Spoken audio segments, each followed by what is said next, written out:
ಎಲ್ಲರಿಗೂ ನಮಸ್ಕಾರ. ನನ್ನ ಯೂಟ್ಯೂಬ್ ಚಾನೆಲ್ಗೆ ಸ್ವಾಗತ. ವಿದ್ಯಾರ್ಥಿಗಳೇ, ಇಂದಿನ ವಿಡಿಯೋದಲ್ಲಿ ನಾನು ಚದುರಂಗ ಇವರು ಬರೆದ 4 ಮೊಳ ಭೂಮಿ ಅನ್ನುವಂತಹ ಕಥೆಯ ಸ್ವಾರಸ್ಯವನ್ನು ಹಾಕ್ತಾ ಇದ್ದೇನೆ ವಿದ್ಯಾರ್ಥಿಗಳೇ. ಸರಿ, ಈಗ ನಾವು ಕಥೆಯನ್ನು ಕೇಳೋಣ. ವಿದ್ಯಾರ್ಥಿಗಳೇ ಮತ್ತು ಆತ್ಮೀಯರೇ, ಈಗ ಕಥೆಯನ್ನು ನೇರವಾಗಿ ನೋಡೋಣ. ಅಂಚೆಯ ಪೇದೆ ಅಲ್ಲಿ ಬಂದಿರ್ತಾನೆ. ಆ ಅಂಚೆಯ ಪೇದೆ ಮನಿ ಆರ್ಡರ್ ಅಂತ ಹೇಳ್ತಾನೆ. ಈ ಮನಿ ಆರ್ಡರ್ ಸರ್ ಅನ್ನುವಂಥದ್ದು ಅಂತ ಆತ ಕೂಗಿದ್ದು ಈ ನಿರೂಪಕರಾದಂತಹ ಲಾಯರ್ಗೆ ಕೇಳಿಸೋದಿಲ್ಲ. ಆ ಲಾಯರಿಗೆ ಕೇಳಿಸಿರಲಿಲ್ಲ. ಅವನ ಮನಸ್ಸು ಬಿಚ್ಚಿದ ಕಾಗದದ ಸುರುಳಿಯಾಗಿತ್ತು. ಮನೆಯಲ್ಲಿ ಹೆಂಡತಿ ಇಲ್ಲ, ಹೃದಯದೊಳಗೆ ನರಿವಿಲ್ಲ. ವ್ಯಾಜ್ಯದ ಕಟ್ಟುಗಳನ್ನು ಮೇಜಿನ ಮೇಲೆ ಹರಡಿಕೊಂಡೇ ಅವನು ಯೋಚನೆಯ ವ್ಯೂಹದೊಳಗೆ ಸಿಕ್ಕಿದ್ದ. ಹಾಳು ಕೆಲಸ, ಇದಕ್ಕೆಂದಿಗೆ ಕೊನೆ ಎಂದು ಬೇಸರದ ಒಳದನಿ ಕೂಗಿ ಕೇಳ್ತಾ ಇತ್ತು. ಇಲ್ಲಿ ಈ ಲಾಯರ್ ಆತನ ಹೆಂಡತಿ ಇರಲಿಲ್ಲ, ಹಾಗಾಗಿ ಸಂತಸದ ಧ್ವನಿಯೂ ಇಲ್ಲ, ಹೃದಯದೊಳಗೆ ನಲಿವೂ ಇಲ್ಲ. ಅವನ ಮನಸ್ಸು ಯಾವ ರೀತಿ ಇತ್ತು ಅಂದರೆ, ಒಂದು ಕಾಗದವನ್ನು ಬಿಚ್ಚಿ ಹಾಕಿದಂತಹ, ಸುರುಳಿ ಸುತ್ತಿದಂತಹ ಕಾಗದವನ್ನು ಮತ್ತೆ ಬಿಚ್ಚಿ ಹಾಕಿದರೆ ಹೇಗಾಗ್ತದೋ ಅದೇ ರೀತಿಯಲ್ಲಿ ಲಾಯರ್ನ ಮನಸ್ಸಿತ್ತು. ಅವನ ಮನಸ್ಸು ಆ ರೀತಿ ಇತ್ತು. ಒಂದು ಕಡೆಯಲ್ಲಿ ಹೆಂಡತಿ ಇರಲಿಲ್ಲ, ಹೃದಯದೊಳಗೆ ನಲಿವು ಕೂಡ ಇರಲಿಲ್ಲ. ಲಾಯರ್ ಅಂದಾಕ್ಷಣ ಈ ವ್ಯಾಜ್ಯದ ಈ ಜಗಳಗಳ ಒಂದೊಂದು ಏನು ವ್ಯಾಜ್ಯವನ್ನು ಲಾಯರ್ನ ಬಳಿಗೆ ತಂದಿರ್ತಾರೋ ಅದೆಲ್ಲ ಕಟ್ಟುಗಳು ಮೇಜಿನ ಮೇಲೆ ಹಾಗೆಯೇ ಹರಡಿಕೊಂಡಿತ್ತು. ಲಾಯರ್ನ ಮನಸ್ಸು ಈ ರೀತಿ ಯೋಚನೆ ಮಾಡ್ತಾ ಇತ್ತಂತೆ. ಹಾಳು ಕೆಲಸ, ಇದಕ್ಕೆಂದಿಗೆ ಕೊನೆ ಅಂತ ಅವರ ಒಂದು ಬೇಸರದ ಒಳದನಿ ಕೂಗಿ ಕೇಳ್ತಾ ಇತ್ತು. ವ್ಯಾಜ್ಯ ವ್ಯಾಜ್ಯ ವ್ಯಾಜ್ಯ, ಈ ವ್ಯಾಜ್ಯಗಳಿಗೆ ಮುಕ್ತಾಯವೇ ಇಲ್ಲವೇ?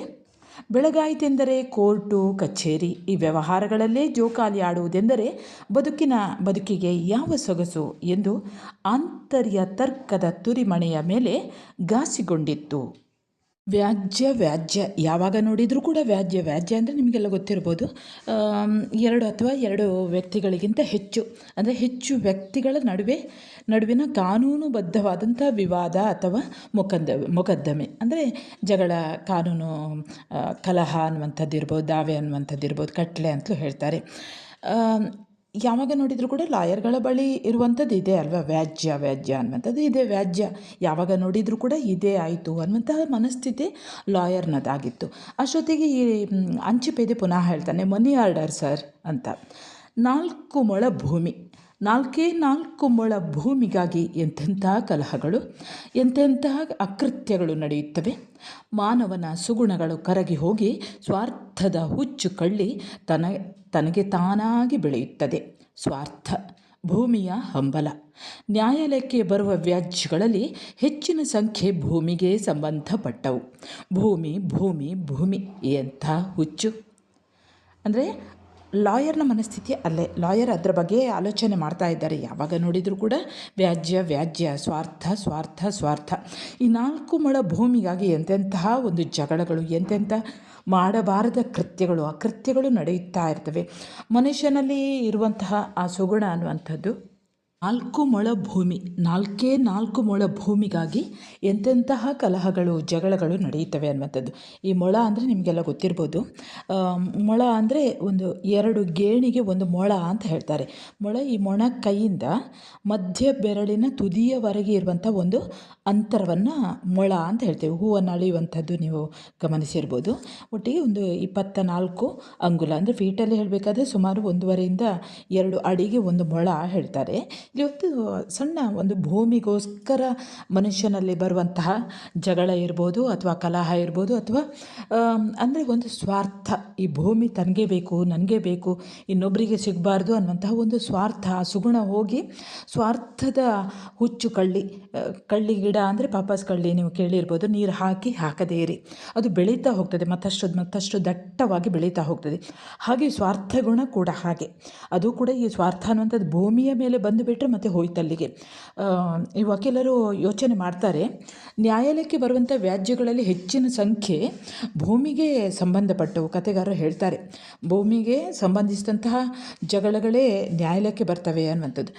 ಈಗ ಈ ವಕೀಲರು ಯೋಚನೆ ಮಾಡ್ತಾ ಇರುವಂಥ, ಈ ಲಾಯರ್ ಯೋಚನೆ ಮಾಡ್ತಾ ಇರುವಾಗಲೇ ಈ ಅಂಚೆಪೇದೆ ಮತ್ತಷ್ಟು ಗಟ್ಟಿಯಾಗಿ ಹೇಳ್ತಾನೆ, ಮನಿ ಆರ್ಡರ್ ಸರ್ ಅಂತ. ಈಗಲೀಗ ಪೇದೆಯ ಸ್ವರ ಸ್ಪಷ್ಟವಾಗಿ ಕೇಳಬಂದಿತು. ಕುಳಿತಲ್ಲಿಯೇ ಬಾಗಿದ ಬೆನ್ನು ನೇರವಾಯಿತು. ಮನಿ ಆರ್ಡರ್ ಎಲ್ಲಿಂದ ಬಂದಿದೆ ಈ ಮನಿ ಆರ್ಡರ್ ಅಂದರೆ ಲಾಯರಿಗೆ ಅಲ್ಲಿ ಅಂಚೆ ಪೇದೆ ಗಟ್ಟಿಯಾಗಿ ಕಿರುಚಿದ್ದು ಕೇಳ್ತದೆ, ಗಟ್ಟಿಯಾಗಿ ಹೇಳಿದ್ದು ಕೇಳ್ತದೆ ಮನಿ ಆರ್ಡರ್ ಅಂತ. ಲಾಯರ್ ಯೋಚನೆ ಮಾಡ್ತಾರೆ, ಈ ಮನಿ ಆರ್ಡರ್ ಎಲ್ಲಿಂದ ಬಂತು, ಯಾರು ಕಳಿಸಿದ್ರು ಅಂತ. ಆಗ ಲಾಯರ್ ಎದ್ಕೊಂಡು ಹೋಗ್ತಾರೆ. ಎದ್ದು ಹೋಗಿ ಬಾಗಿಲನ್ನು ತೆರೆದ ಮುಖವನ್ನು ಅಂಟುವಾಳದ ಕಾಯಿಯ ಹಾಗೆ ಸೊಟ್ಟಾಗೆ ಮಾಡಿಕೊಂಡು ಅಂಚೆ ಪೇದೆ ಮನಿ ಆರ್ಡರ್ ಫಾರ್ಮನ್ನು ಮುಂದೆ ಹಿಡಿಯುತ್ತಾ, ಅಮ್ಮವರು ಇದ್ದಾರೆಯೇ ಸರ್ ಎಂದ. ಆಗ ಲಾಯರ್ ಹೇಳ್ತಾರೆ, ಸೋಜಿಗದ ತೆರೆಯ ಮೇಲೆ ನಡೆದಂತಾಯಿತು.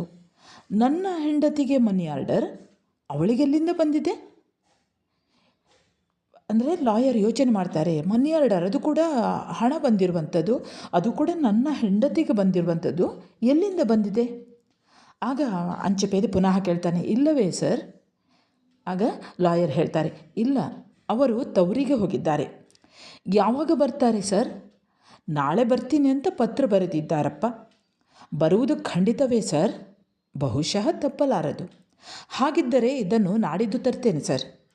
ಅಂದರೆ ಲಾಯರ್ ಹೇಳ್ತಾರೆ, ತನ್ನ ಹೆಂಡತಿಗೆ ಬಂದದ್ದು ಮನಿ ಆರ್ಡರ್, ಹೆಂಡತಿ ಇದ್ದಾರಾ ಅಂತ ಕೇಳಿದಾಗ ಲಾಯರ್ ಹೇಳ್ತಾರೆ, ಇಲ್ಲ. ಹಾಗಾದರೆ ಯಾವಾಗ ಬರ್ತಾರೆ? ನಾಳೆ ಬರ್ತೇನಂತ ಪತ್ರ. ಅಂದರೆ ಈಗಿನ ಕಾಲದ ಇದು ಕಥೆ ಅಲ್ಲ, ನಿಮ್ಗೆ ಗೊತ್ತಿರ್ಬೋದು. ಮೊಬೈಲ್ ಫೋನ್ಗಳು ಇಲ್ಲದೇ ಇರುವಂಥ ಸಮಯದಲ್ಲಿ ಬರೆದಂತಹ ಕಥೆ ಇದು. ಹಾಗಾಗಿ ಅವಳು ಪತ್ರ ಬರ್ತಿದ್ದಾಳೆ, ನಾಳೆ ಬರ್ತಾಳೆ. ಆಗ ಪೇದೆ ಹೇಳ್ತಾನೆ, ಹಾಗಾದರೆ ನಾನು ನಾಡಿದ್ದು ಬರ್ತೇನೆ ಅಂತ. ಆಗ ಲಾಯರ್ ಹೇಳ್ತಾರೆ, ಆಗಲಿ ಎಂದವನು ಪೇದೆ 4 ಹೆಜ್ಜೆ ಹೋಗುವುದರೊಳಗೆ ಏನೋ ಯೋಚಿಸಿಕೊಂಡು ಚಪ್ಪಾಳೆ ತಟ್ಟಿ ಪೋಸ್ಟ್ಮ್ಯಾನ್ ಎಂದು ಕರೆದ. ಪೇದೆ ಮುಖವನ್ನು ಮತ್ತೂ ಕಸಿವಿಸಿ ಮಾಡಿಕೊಂಡೇ ಬಂದ. ಎಲ್ಲಯ್ಯ ಆ ಮನಿ ಆರ್ಡರ್ ಫಾರ್ಮನ್ನು ಇಲ್ಲಿ ಕೊಡು, ಅದು ಎಲ್ಲಿಂದ ಬಂದಿದೆ ಅಂತ ಓದಿ ನೋಡಿಕೊಡ್ತೇನೆ. ಪೇದೆ ಫಾರಮ್ಮನ್ನು ಬೇಸರದಿಂದಲೇ ತೆಗೆದುಕೊಟ್ಟ. ಯಾಕಂದರೆ ಬೇಸರ ಅಂದರೆ ಅವನಿಗೆ ಬೇರೆ ಕಡೆ ಹೋಗ್ಲಿಕ್ಕಿರ್ತದೆ, ವಾಪಸ್ ಕರೆದ್ರಲ್ಲ ಈ ಲಾಯರ್, ಅದಕ್ಕೋಸ್ಕರ ಬೇಸರದಿಂದ ತೆಗೆದುಕೊಟ್ಟ. ಸೂಕ್ಷ್ಮವಾಗಿ ಫಾರ್ಮಿನ ಅಕ್ಷರಗಳ ಮೇಲೆ ಅವನ ದೃಷ್ಟಿ ಓಡಾಡಿತು. ಒಡನೆಯೇ ಅವನಿಗೆ ವಿಚಿತ್ರವೆನಿಸಿತು. ತನ್ನ ಹೆಂಡತಿಗೆ ಮನಿ ಆರ್ಡರ್ ಬಂದಿದೆ ಎಂದು ಮೊದಲೇ ಅವನಿಗೆ ಆಶ್ಚರ್ಯವಾಗಿತ್ತು. ಆ ಮನಿ ಆರ್ಡರ್ ಎಲ್ಲಿಂದ, ಏತಕ್ಕಾಗಿ ಬಂದಿದೆ ಎಂದು ತಿಳಿದ ಮೇಲಂತೂ ಅವನು ಮೂಕನಾದ. ಸೋಜಿಗದ ಅಲೆ ಅವನನ್ನು ತನ್ನ ಮೇಲೆ ನಿಲ್ಲಿಸಿ ಎತ್ತಿಕೊಂಡು ಹೋಗಿ ಶಿಖರಾಗ್ರಕ್ಕೆ ಎಸೆದಂತಾಯಿತು. ಈ ಮನಿ ಆರ್ಡರ್ ಬಂದದ್ದನ್ನು ನೋಡಿ ಬಹಳಷ್ಟು ಆಶ್ಚರ್ಯಪಟ್ಕೊಳ್ತಾರೆ ಲಾಯರ್. ಅದು ಕೂಡ ಇಂಥಲ್ಲಿಂದ ಬಂದಿದೆ ಅಂತ ಗೊತ್ತಾದಾಗ ಸೋಜಿಗ ಒಂದು ರೀತಿಯ ಆಶ್ಚರ್ಯದ ಆ ಒಂದು ತೆರೆ ಅವರನ್ನು, ಈ ಲಾಯರನ್ನು ಮೇಲೆ ಮೇಲೆ ಮೇಲೆ ಎತ್ತಿಕೊಂಡು ಶಿಖರದ ಪರ್ವತದ ತುದಿಗೆ ಎಸೆದಂತಾಯಿತು ಅಂತ ಹೇಳ್ತಾರೆ ಇಲ್ಲಿ. ಹೆಂಡತಿಗೆ ಮನಿ ಆರ್ಡರ್ ಬಂದಿದೆ, 200 ರೂಪಾಯಿಗಳಷ್ಟು ಭಾರೀ ಮೊಬಲಗು, ಅದು ಅವಳು ಬರೆದ ಒಂದು ಕಥೆಗಾಗಿ. ಪೇದೆ ಹೊರಟು ಹೋಗಿ ಎಷ್ಟೋ ವೇಳೆ ಕಳೆದ ಮೇಲೂ ಆತ ಹಾಗೆಯೇ ಸ್ತಂಭೀಭೂತನಾಗಿ ನಿಂತಿದ್ದ. ಒಂದು ಕಥೆಗೆ 200 ರೂಪಾಯಿ, ಅದು ಕನ್ನಡ ಭಾಷೆಯಲ್ಲಿ ತಾನು ಕೋರ್ಟಿನಲ್ಲಿ 5 ಕೇಸುಗಳನ್ನು ನಡೆಸಿದರೂ ಅಷ್ಟು ಹಣ ಗಳಿಕೆಯಾಗದು. ಕಾಲ ಸಹಜವಾಗಿಯೂ ಅತಿ ತೀವ್ರಗತಿಯಲ್ಲಿ ಪರಿವರ್ತನೆಗೊಳ್ಳುತ್ತಿದೆ. ಕೆಲವು ವರ್ಷಗಳ ಹಿಂದೆ ಕನ್ನಡ ತಾಯಿ ಇಲ್ಲದ ತಬ್ಬಲಿ, ಅದನ್ನು ಕೇಳುವವರೇ ಇಲ್ಲ. 1,000 ಪ್ರತಿಗಳು ಖರ್ಚಾಗಬೇಕಾದರೆ 7-8 ವರ್ಷ.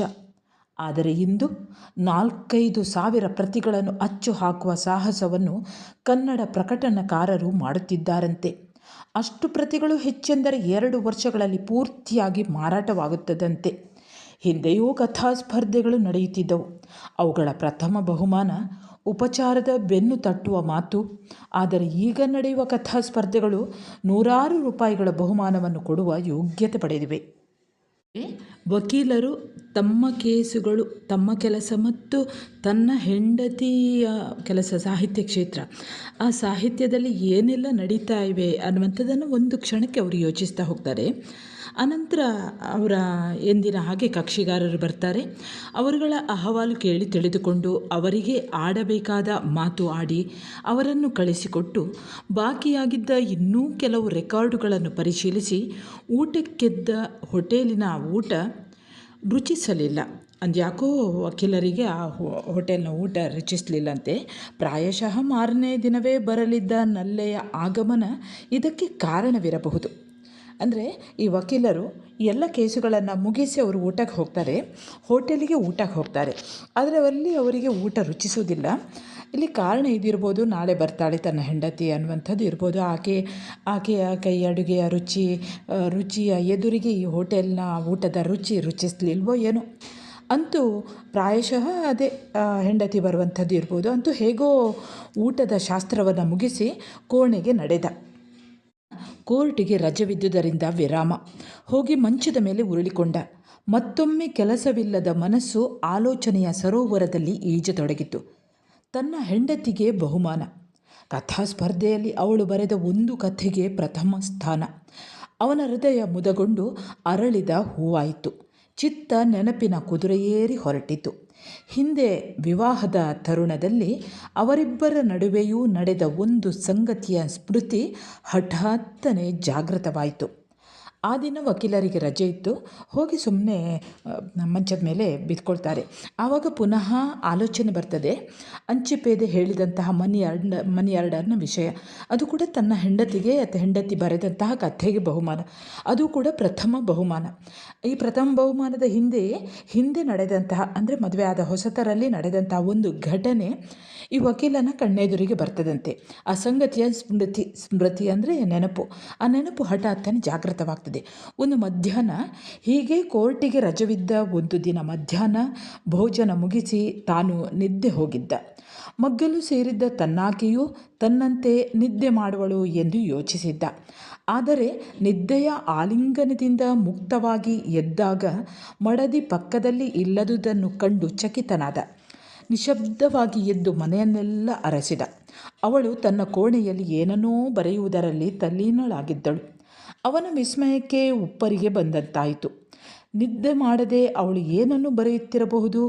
ತಂದೆಗೋ ಅಣ್ಣನಿಗೋ ಪತ್ರ ಬರೆಯುತ್ತಿರಬಹುದೇ? ಅಂದರೆ ಮದುವೆಯಾದ ಹೊಸದ್ರಲ್ಲಿ ಒಮ್ಮೆ ಹೀಗೆ ಮಧ್ಯಾಹ್ನ ಕೋರ್ಟಿಗೆ ರಜೆ ಇತ್ತು. ಹಾಗಾಗಿ ಮಧ್ಯಾಹ್ನದ ಊಟವನ್ನು ಮುಗಿಸಿ ಆತ ಮಲಗಿಕೊಂಡಿದ್ದ. ಈ ವಕೀಲ ಮಲಗಿಕೊಂಡಿದ್ದ. ಪಕ್ಕದಲ್ಲಿ ಹೆಂಡತಿಯೂ ಕೂಡ ಮಲಗಿದ್ಲು ಅಂತ ಅವನು ಯೋಚನೆ ಮಾಡಿದ್ದ. ಅವಳು ಕೂಡ ನಿದ್ದೆ ಮಾಡಿದ್ದಾಳೆ ಅಂತ ಯೋಚನೆ ಮಾಡಿಕೊಂಡು ಮಲಗಿದ್ದ. ಅಂತೂ ಆ ನಿದ್ದೆಯಿಂದ ನಂತರ ಎಚ್ಚರವಾಗಿ ನೋಡಿದಾಗ ತನ್ನ ಹತ್ತಿರದಲ್ಲಿ ಹೆಂಡತಿ ಇಲ್ಲದುದನ್ನು ಗಮನಿಸಿ ಅವಳು ಎಲ್ಲಿ ಹೋಗಿರ್ಬೋದು ಅಂತ ಮನೆಯನ್ನೆಲ್ಲ ಹುಡುಕಾಡ್ತಾನೆ. ಅವಳು ಕೋಣೆಗೆ ಹೋದಾಗ ಕೋಣೆಯಲ್ಲಿ ಏನನ್ನೋ ಬರಿತಾ ಇದ್ಲಂತೆ. ಬಹುಶಃ ತನ್ನ ತಂದೆಗೆ ಅಥವಾ ಅಣ್ಣನಿಗೆ ಪತ್ರ ಬರೆಯುತ್ತಿರಬಹುದು ಅಂತ ಈ ಲಾಯರ್ ಯೋಚನೆ ಮಾಡ್ತಾನಂತೆ. ಹೀಗೆ ಅವಳು ಬರೀತಾ ಇರುವಂಥ ಹೆಂಡತಿಯ ಹತ್ತಿರಕ್ಕೆ ಹೋಗಿ ಅವನು ಕೆಮ್ಮಿದ ಸದ್ದು ಕೇಳಿ ಅವಳು ಹೊರಳಿ ನೋಡಿದಳು. ಭಾವ ಸಮಾಧಿಯಿಂದ ಎಚ್ಚೆತ್ತವರಂತೆ ಇತ್ತು ಅವಳ ನೋಟ. ಸಮೀಪಕ್ಕೆ ಹೋಗಿ ನೀನೆಲ್ಲಿ ಹೊರಟು ಹೋದೆಯೋ ಎಂತ ದಿಗಿಲಾಗಿತ್ತು ಎಂದು ನಕ್ಕ. ಅವಳ ಕಣ್ಣುಗಳು ನಗುತ್ತಿದ್ದವು. ಹೀಗೆ ಏನನ್ನೋ ಬರೆಯುತ್ತಾ ಇದ್ದಂತಹ ಹೆಂಡತಿಯ ಹತ್ತಿರಕ್ಕೆ ಹೋದ ಲಾಯರ್, ನೀನೆಲ್ಲೋ ಹೋದಿ ಅಂತ ನನಗೆ ಹೆದರಿಕೆ ಆಗಿತ್ತು ಅಂತ ಹೇಳಿದಾಗ ಅವಳು ಮೋಹಕವಾದಂತಹ ಒಂದು ನಗೆಯನ್ನು ನಗ್ತಾಳೆ. ನೀವು ಸರಿ, ನಾನೆಲ್ಲಿ ಹೋಗ್ತೇನೆ? ಆಗ ಲಾಯರ್ ಕೇಳ್ತಾನೆ, ಅದೇನು ಬರಿತಾ ಇದ್ದೀಯಾ? ಪತ್ರವೋ? ಹೌದು, ಪ್ರೇಮ ಪತ್ರ ಎನ್ನುತ್ತಾ ತುಂಟತನವನ್ನು ಹುಡಿಗಣ್ಣಿನಿಂದ ಚೆಲ್ಲಿದಳು. ಪ್ರೇಮ ಪತ್ರ ಯಾರಿಗಂತ ಕೇಳಬಹುದೇ? ಅವನು ಚೆಲ್ಲಾಟವಾಡುತ್ತಿದ್ದ. ಅದಕ್ಕುತ್ತರವಾಗಿ ಬಲಹಸ್ತದ ಬೆರಳುಗಳನ್ನು ಮೋಹಕವಾಗಿ ತಿರುವುತ್ತಾ ಸಾಭಿನಯಪೂರ್ವಕ ಅವಳು ಯಾರಿಗೋ ಎಂದಳು. ಅದರೊಡನೆ ಕಂಡೂ ಕಾಣದಂತೆ ನಕ್ಕಾಗ ಅವಳ ಶರೀರ ಸುಳಿಗಾಳಿಗೆ ಬಳಕುವ ತಾವರೆಯ ದಂಟಿನಂತೆ ಅಲುಗಾಡಿತು. ಹುಡುಗಾಟಿಕೆ ಅವನಿಗೆ ಯಾವಾಗಲೂ ಪ್ರಿಯವಾದುದು. ಅದಕ್ಕೆ ಉಚಿತವಾದ ಪ್ರತಿಫಲ ಕೊಟ್ಟು ಏನು ಬರೆದಿರಬಹುದು ಎಂದು ಮೇಜಿನ ಮೇಲೆ ಬಾಗಿ ನೋಡಿದ. ಏನಿದು? ಪ್ರೇಮ ಪತ್ರ? ಸಣ್ಣ ಕಥೆ? ಓ, ಕಥೆ ಬರಿತಾ ಇದೆಯೋ? ಯಾವಾಗಿಂದ ಹಿಡಿತು ಈ ಗೀಳು ನಿನಗೆ? ಯಾಕ್ರಿ ಗೀಳು ಅಂತೀರ? ಕಥೆ ಬರೆಯೋದು ಗೀಳೆ? ಒಂದು ಅರ್ಥದಲ್ಲಿ ಅದು ಗೀಳೆ. ಹೇಗೆ? ಕಥೆ ಎಂದರೆ ಕಗ್ಗ. ಅದರಿಂದ ಯಾರಿಗೆ ಪ್ರಯೋಜನವಾಗುವುದಾದರೆ ಒಂದು ಕೆಲಸ ಮಾಡಬೇಕು, ಇಲ್ಲದಿದ್ದರೆ ಕೂಡದು ಎಂತಲೋ ನಿಮ್ಮ ಅಭಿಪ್ರಾಯ? ಹೌದು, ನಿಷ್ಪ್ರಯೋಜಕ ಕಾರ್ಯದಲ್ಲಿ ನನಗೆ ಆಸಕ್ತಿ ಇಲ್ಲ. ಅಂದರೆ ಇದು ಗಂಡ ಹೆಂಡತಿಯರ ನಡುವೆ ನಡೆಯುವಂತಹ ಸಂಭಾಷಣೆ. ಕಥೆಯನ್ನು ಬರೆಯುವುದು ಅದೊಂಥರ ಗೀಳು ಅನ್ನುವ ರೀತಿಯಲ್ಲಿ ಲಾಯರ್ ಮಾತಾಡ್ತಾನೆ. ಆಗ ಅವಳು ಹೇಳ್ತಾಳೆ, ಅದು ಹೇಗೆ ಗೀಳಾಗ್ತದೆ ಅಂತ ಕೇಳಿದಾಗ ಲಾಯರ್ ಹೇಳ್ತಾನೆ, ಅದರಲ್ಲಿ ಏನಾದರೂ ಪ್ರಯೋಜನ ಇದ್ದರೆ ಮಾಡಬೇಕು, ಇಲ್ಲದಿದ್ದರೆ ಮಾಡಬಾರ್ದು ಅಂತ ಹೇಳ್ತಾನೆ. ಹೌದು, ಅದೊಂದು ನಿಷ್ಪ್ರಯೋಜಕ ಕಾರ್ಯದಲ್ಲಿ ನನಗೆ ಆಸಕ್ತಿ ಇಲ್ಲ ಅಂತ ಅವಳು ಹೇಳಿದಾಗ, ಭೇಷ್ ವಕೀಲಿ ವೃತ್ತಿಗೆ ಯುಕ್ತವಾದ ರೀತಿಯಲ್ಲಿ ಮಾತು ಆಡ್ತಾ ಇದ್ದೀರಾ, ಪರವಾಗಿಲ್ಲ ಎಂದು ಲಾಯರ್ನ ಹೆಂಡತಿ ಹೇಳಿದಾಗ ಲಾಯರ್ ಹೀಗೆ ಹೇಳ್ತಾನೆ, ನೋಡಿದೆಯಾ, ನನ್ನ ಮಾತನ್ನು ನೀನು ಸರಿಯಾಗಿ ಅರ್ಥ ಮಾಡಿಕೊಳ್ಳಲಿಲ್ಲ. ಕಥೆಗೂ ಜೀವನಕ್ಕೂ ನಿಕಟ ಸಂಬಂಧ ಬೇಡವೇ ಬೇಡ. ನೀನೇ ಹೇಳು, ವಿಪುಲವಾಗಿ ಈಗ ಪ್ರಕಟವಾಗ್ತಾ ಇರುವ ಕಥೆಗಳು ಕನ್ನಡ ಜನಪದದ ಬದುಕಿನ ಕೊಂಚವನ್ನಾದರೂ ಮುಟ್ಟಿವೆಯೇ? ಅದಕ್ಕಾಗಿ ಅಷ್ಟು ಕಠೋರವಾಗಿ ನುಡಿದೆ ಅಷ್ಟೇ. ನನ್ನ ರಾಣಿ ಕಥೆ ಬರಿತಾಳೆ ಅಂದರೆ ನನಗೆ ಸಂತೋಷವಲ್ಲವೇ? ನಿನಗೆ ನಿಜ ಹೇಳಬೇಕಾದರೆ ನಾನು ಹೆಮ್ಮೆಯಿಂದ ಹಿಗ್ಗಿ ಹೋಗಿದ್ದೇನೆ ಅಂತ ಲಾಯರ್ ಹೇಳ್ತಾನೆ. ಆಗ ಅವಳು ಹೇಳ್ತಾಳೆ, ಅವನ ರಾಣಿಯೂ ಆ ಮಾತು ಕೇಳಿ ಹಿಗ್ಗಿ ಹೋದಳು. ಆದರೆ ನನ್ನ ರಾಣಿಯೂ ಇತರರಂತೆ ಕಗ್ಗ ಬರೆದರೆ ನನಗೆ ಪ್ರಿಯವಾಗದು. ಬಾಳನ್ನು ಕಣ್ಣು ತೆರೆದು ನೋಡಿ ವಿವೇಚಿಸಿ ಅರ್ಥ ಮಾಡಿಕೊಂಡು ಬರೆಯಬೇಕು. ಆಗ ಕಥೆ ಪೊಳ್ಳಾಗುವುದಿಲ್ಲ ಅಥವಾ ಜೊಳ್ಳಾಗುವುದಿಲ್ಲ, ನಾದವಿಲ್ಲದ ಕೊಳಲಾಗುವುದಿಲ್ಲ ಎಂದು ನನ್ನ ಭಾವನೆ. ಆಗ ಆತನ ಹೆಂಡತಿ ಹೇಳ್ತಾಳೆ, ನವಾಬರ ಆಜ್ಞೆಯನ್ನು ಪಾಲಿಸಲು ಪ್ರಯತ್ನಿಸುತ್ತೇನೆ ಎನ್ನುವಾಗ ಅವಳ ಮೇಲ್ದುಟಿಯ ಅಂಚು ಹುಸಿನಗೆಯಿಂದ ಬೆಲ್ಲಿನಂತೆ ಮೇಲೆದ್ದು ಬಾಗಿತು. ಈ ಸಂಗತಿ ನಡೆದ ಮೇಲೆ ವಕೀಲಿ ವೃತ್ತಿ ಅವನ ಕಾಲವನ್ನು ಬುದ್ಧಿಯನ್ನು ಪೂರ್ಣವಾಗಿ ಉಪಯೋಗಿಸಿಕೊಂಡಿತ್ತು. ಹೆಂಡತಿ ಬರೆಯುತ್ತಿದ್ದಾಳೆಯೇ? ಏನನ್ನು ಕುರಿತು ಬರೆಯುತ್ತಿದ್ದಾಳೆ? ಅವಳು ಬರೆಯುತ್ತಿರುವ ಕಥೆಗಳಲ್ಲಿ ಏನಾದರೂ ನಾವೀನ್ಯತೆ ಮತ್ತು ಸತ್ಯಗಳು ಅಡಕವಾಗಿವೆಯೇ ಎಂದು ವಿಚಾರ ಮಾಡಿ ಅರಿಯಲು ಅವನಿಗೆ ಬಿಡುವೇ ಸಿಕ್ಕಲಿಲ್ಲ. ಹೀಗೆ ಹೆಂಡತಿ ಬರೆಯುತ್ತಾ ಇರುವಾಗ ನಡೆದಂಥ ಒಂದು ಘಟನೆ. ಆನಂತರ ಈ ವಕೀಲನಿಗೆ ಎಲ್ಲವೂ ಕೂಡ ನೆನಪು ಹೋಗ್ತದೆ. ಕಾಲ ಮತ್ತು ಆತನ ಕಾರ್ಯದಿಂದಾಗಿ ಎಲ್ಲವೂ ಕೂಡ ಮರೆತು ಹೋಗ್ತದೆ. ಹೆಂಡತಿ ಬರೆಯುತ್ತಿದ್ದಾಳೋ ಇಲ್ವೋ, ಈಗ ಸ್ವಲ್ಪ ಆದರೂ ಬದಲಾವಣೆ ಉಂಟೋ ಇಲ್ವೋ, ಅದೇ ರೀತಿ ಬರಿತಾಳೋ ಅಥವಾ ಏನಾದರೂ ಒಂದು ಬದಲಾವಣೆ ಮಾಡಿ ಬರಿತಾ ಇದ್ದಾಳೋ ಇಲ್ವೋ ನೋಡಲೂ ಕೂಡ ಆತನಿಗೆ ಸಮಯವಿರಲಿಲ್ಲ. ಹೀಗೆ ಯೋಚಿಸುತ್ತಾ ಅವನು ಒಂದು ಮಗ್ಗುಲಿನಿಂದ ಇನ್ನೊಂದು ಮಗ್ಗಲಿಗೆ ಹೊರಳಿದ. ಏನು ಮಾಡಿದರೂ ನಿದ್ದೆಬಾರದು. ಕೊನೆಗೆ ಬೇಸತ್ತು ಯಾವುದಾದರೊಂದು ಪುಸ್ತಕವನ್ನು ಓದುವುದು ಎಂದು ಎದ್ದು ಹೋಗಿ ಪುಸ್ತಕದ ಕಪಾಟಿಗೆ ಕೈಯಿಟ್ಟು ತನಗೆ ಪ್ರಿಯವಾದ ಜಿನ್ ಕ್ರಿಸ್ಟೋಫ್ ಕಾದಂಬರಿಯನ್ನು ತೆಗೆದುಕೊಂಡು ಹತ್ತಿರವೇ ಇದ್ದ ವಿರಾಮ ಕುರ್ಚಿಯ ಮೇಲೆ ಕುಳಿತ. ಆ ಹೊತ್ತಗೆಯ ಹಾಳೆಗಳನ್ನು ಮಗುಚಿದಾಗ ಒಳಗೆ ಮಡಿಸಿಟ್ಟ ಕೆಲವು ಹಾಳೆಗಳು ಕಂಡವು. ಕುತೂಹಲದಿಂದ ಆ ಹಾಳೆಗಳನ್ನು ಬಿಚ್ಚಿ ನೋಡಿದ. ಅವು ತನ್ನ ಹೆಂಡತಿ ಬರೆದ ಕಥೆಯ ಮನುಸ್ಮೃತಿಯಾಗಿತ್ತು. ಕಥೆಯ ಹೆಸರು 4 ಮೊಳ ಭೂಮಿ. ಹೀಗೆ ಆ ರಾತ್ರಿ ಇಡೀ ನಿದ್ದೆ ಬಾರದೇ ಇದ್ದಂತಹ ವಕೀಲ ಕೊನೆಗೆ ಯಾವುದಾದ್ರೂ ಪುಸ್ತಕವನ್ನು ಓದೋಣ ಅಂತ ಯೋಚನೆ ಮಾಡಿಕೊಂಡು ಅವನು ಪುಸ್ತಕ ಓದಲಿಕ್ಕೆ ಹೋಗ್ತಾನೆ. ಕಬಾಟಿಗೆ ಕೈ ಇಟ್ಟು ತನಗೆ ಪ್ರಿಯವಾದಂತಹ ಜಿನ್ ಕ್ರಿಸ್ಟೋಫ್ ಬರೆದಂತಹ ಕಾದಂಬರಿಯನ್ನು ತೆಗೆದುಕೊಂಡು ಓದಲಿಕ್ಕೆ ಶುರು ಮಾಡ್ತಾನೆ. ಅಷ್ಟು ಹೊತ್ತಿಗೆ ಆ ಕಾದಂಬರಿಯ ನಡುವೆ ಬರೆದಿಟ್ಟಂತಹ ಕೆಲವು ಹಾಳೆಗಳು ಸಿಗ್ತವೆ. ಅವನು ಆ ಹಾಳೆಗಳನ್ನು ಸರಿಯಾಗಿ ನೋಡ್ತಾನೆ. ಅವನಿಗೆ ಗೊತ್ತಾಗ್ತದೆ, ಇದು ತನ್ನ ಹೆಂಡತಿ ಬರೆದಂತಹ ಕಥೆ ಅಂತ. ಅವನು ನೋಡ್ಕೊಂಡು ಬಹಳ ಖುಷಿಯಲ್ಲಿ ಓದೋಣ ಅಂತ ಒಂದು ಸಣ್ಣ ಸಿಳ್ಳು ಹಾಕಿಕೊಂಡು ಆ ಕಥೆಯನ್ನು ಓದಲಿಕ್ಕೆ ಆರಂಭಿಸ್ತಾನೆ. ವೈಶಾಖದ ಸುಡು ಬಿಸಿಲಿನಲ್ಲಿ ಕಥಕ್ಕಳಿ. ಅದರ ರಿಂಗಣ ಗುಣಿತಕ್ಕೆ ಮರದ ಎಲೆಗಳು ಹಸಿರು ಹಣ್ಣಾಗುತ್ತಿವೆ. ಆ ಹೊತ್ತಿನಲ್ಲಿ ಕಾಳಿಂಗಯ್ಯ ಶಿರಬಾಗಿ ಉಳುತ್ತಿದ್ದಾನೆ. ಪಕ್ಕದಲ್ಲೇ ಅವನನ್ನು ಅನುಸರಿಸಿ ಹೆಜ್ಜೆ ಹಾಕುವ ಅವನ ವಾಮನ ನೆರಳು. ಆ ಬೆಳಕಿನ ಝಳಕ್ಕೆ ಕಣ್ಣು ಕತ್ತಲಾಗುವುದು. ದೇಹಕ್ಕಂತೂ ಬೆವರಿನ ಕಾವೇರಿ ಸ್ನಾನ. ಕಾಳಿಂಗಯ್ಯ ಅನ್ನುವಂತಹ ಒಬ್ಬ ವ್ಯಕ್ತಿ, ಅವನು ಹೊಲವನ್ನು ಉಳ್ತಾ ಇದ್ದಾನೆ. ಶಿರವನ್ನು ಬಾಗಿಸಿ ಹೊಲವನ್ನು ಉಳ್ತಾ ಇದ್ದಾನೆ. ಪಕ್ಕದಲ್ಲಿ ಅವನ ವಾಮನ ಅಂದರೆ ಚಿಕ್ಕ ನೆರಳು ಅವನನ್ನೇ ಹಿಂಬಾಲಿಸ್ತಾ ಉಂಟು. ಹಾಗೆ ಬೆಳಕಿನ ಝಳದಲ್ಲಿ ಕಣ್ಣು ಕತ್ತಲಾಗುವಂಥದ್ದು ಅಂದರೆ ಇದನ್ನು ಆ ಕೆಲಸ ಮಾಡ್ತಾ ಇರುವಂತಹ ಆ ಶ್ರಮ ಅಲ್ಲಿ ನಾವು ಕಾಣಬಹುದು. ಹೀಗೆ ದೇಹಕ್ಕಂತೂ ಬೆವರಿನ ಕಾವೇರಿ ಸ್ನಾನ. ನೇಗಿಲು ನಿಧಾನವಾಗಿ ಆದರೆ ದೃಢವಾಗಿ ಭೂಮಿಗೆ ತೆರೆಯ ಬೈತ್ತಲೆಗಳನ್ನು ತೆಗೆಯುತ್ತಾ ಸಾಗಿದೆ. ನೇಗಿಲ ನೊಗಕ್ಕೆ ಕಟ್ಟಿದ ಬಿಳಿ ಬಣ್ಣದ ಎತ್ತುಗಳು, ಅವನ ಕಪ್ಪು ದೇಹ, ಆ ದೇಹಕ್ಕೆ ಸುತ್ತಿದ ಬಿಳಿಯ ತುಂಡು ಪಂಚೆ, ಪೇಟ, ಹಿಂಬದಿಗಿದ್ದ ಗುಡ್ಡದ ಸಾಲಿನ ಮಂಕು ನೀಲಿ ಹಸುರಿನ ಹಿನ್ನೆಲೆಯಲ್ಲಿ ಆ ನೋಟವನ್ನು ದೂರದಿಂದ ನೋಡುವವರಿಗೆ ಚಿತ್ರಪಟದಂತೆ ಪಟದೊಳಗಿನ ಚಿತ್ರ ಚಲಿಸುವಂತೆ ಅದು ತೋರುವುದು. ಆದರೆ ಆ ದೃಶ್ಯದ ಒಂದು ಅಂಶವಾಗಿದ್ದ ಕಾಳಿಂಗಯ್ಯನಿಗೆ ಮಾತ್ರ ಅದರ ಸೌಂದರ್ಯವನ್ನು ಸವಿಯುವುದು ಸಾಧ್ಯವಿರಲಿಲ್ಲ. ಅವನು ಕೇವಲ ಉಳುವ ಯಂತ್ರವಾಗಿದ್ದ. ಸೂರ್ಯನೇಳುವ ಮುನ್ನ ಎದ್ದು ಆರು ಕಟ್ಟಿದನೆಂದರೆ ಹೊಲದಿಂದ ಅವನು ಮತ್ತೆ ಮನೆಗೆ ಮರಳುವುದು ಸಾಯಂಕಾಲವೇ. ಅಂದರೆ ಸೂರ್ಯ ಏರುವ ಮೊದಲೇ, ಹೊತ್ತಾಗುವ ಮೊದಲೇ ಮುಂಜಾನೆಯೇ ಅವನು ಈ ನೇಗಿಲನ್ನು ಹಾಗೆ ಈ ಕೋಣೆಗಳನ್ನು ಅಥವಾ ಎತ್ತುಗಳನ್ನು ಹಿಡ್ಕೊಂಡು ಬರ್ತಾನೆ. ಆರು ಕಟ್ಟಿದನೆಂದರೆ ಅಂದರೆ ನೇಗಿಲನ್ನು ಉಳಲು ಪ್ರಾರಂಭಿಸಿದನೆಂದರೆ ಅವನು ಮತ್ತೆ ಮರಳುವುದು ಅವನು ಸಾಯಂಕಾಲ. ಹೀಗೆ ಕಾಳಿಂಗಯ್ಯ ಉಳುತ್ತಲೇ ಇದ್ದ. ಅವನ ಮನಸ್ಸು ಸಾಧಾರಣವಾಗಿ ನೀರಿಲ್ಲದ ಮಡಕೆಯಂತೆ ಬರಿದು. ಆದರೆ ಇಂದು ಮಾತ್ರ ಆ ಮಡಕೆಯಲ್ಲಿ ಚಿಂತೆಯ ಸಣ್ಣ ಕಲ್ಲೊಂದು ಬಿದ್ದಿದೆ. ಚಿಂತೆಗೆ ಕಾರಣ 4 ಮೊಳ ಭೂಮಿ. 4 ಮೊಳ ಭೂಮಿ, ಕೇವಲ 4 ಮೊಳ ಭೂಮಿ. ಅಂದರೆ ಇಲ್ಲಿ ಕಾಳಿಂಗಯ್ಯ ಯಾವತ್ತೂ ಕೂಡ ಚಿಂತೆ ಮಾಡುವವನಲ್ಲ, ನೀರಿಲ್ಲದ ಮಡಕೆ ಹಾಗೆ. ಆದರೆ ಇವತ್ತು ಆ ಮಡಕೆಯಲ್ಲಿ ಯಾವುದೋ ಒಂದು ಚಿಂತೆಯ ಸಣ್ಣ ಕಲ್ಲೊಂದು ಎದ್ದು ಬಿಟ್ಟಿದೆ. ಅದಕ್ಕೆ ಕಾರಣ ಆ 4 ಮೊಳ ಭೂಮಿ. ಕಾಳಿಂಗಯ್ಯನ ಮುದಿಗಣ್ಣುಗಳ ದೃಷ್ಟಿ ಯಾವುದೋ ಅವ್ಯಕ್ತ ಭೀತಿಯ ಆಗರವಾದಂತಿತ್ತು. ತಾನು ಚಿಕ್ಕವನಾಗಿದ್ದಾಗ ಹರಿಕಥೆ ದಾಸನೊಬ್ಬ ನೆರೆಹಳ್ಳಿಯಲ್ಲಿ ಕಥೆ ಮಾಡುತ್ತಿದ್ದಾಗ ನುಡಿದಿದ್ದ, ಭೂಮಿಗೆ ವಿಪರೀತವಾಗಿ ಆಸೆ ಪಡಬೇಡಿ, ಅದರ ದೆಸೆಯಿಂದಲೇ ಕುರುವಂಶ ನಿರ್ನಾಮವಾಯಿತು. ಹೌದಲ್ಲವೇ? ಅಂದರೆ ಈ ಕಾಳಿಂಗಯ್ಯ ಯೋಚನೆ ಮಾಡ್ತಾ ಇದ್ದಾನೆ. ಅವನ ತಲೆ ತಿಂತಾಯಿತು 4 ಮೊಳ ಭೂಮಿ.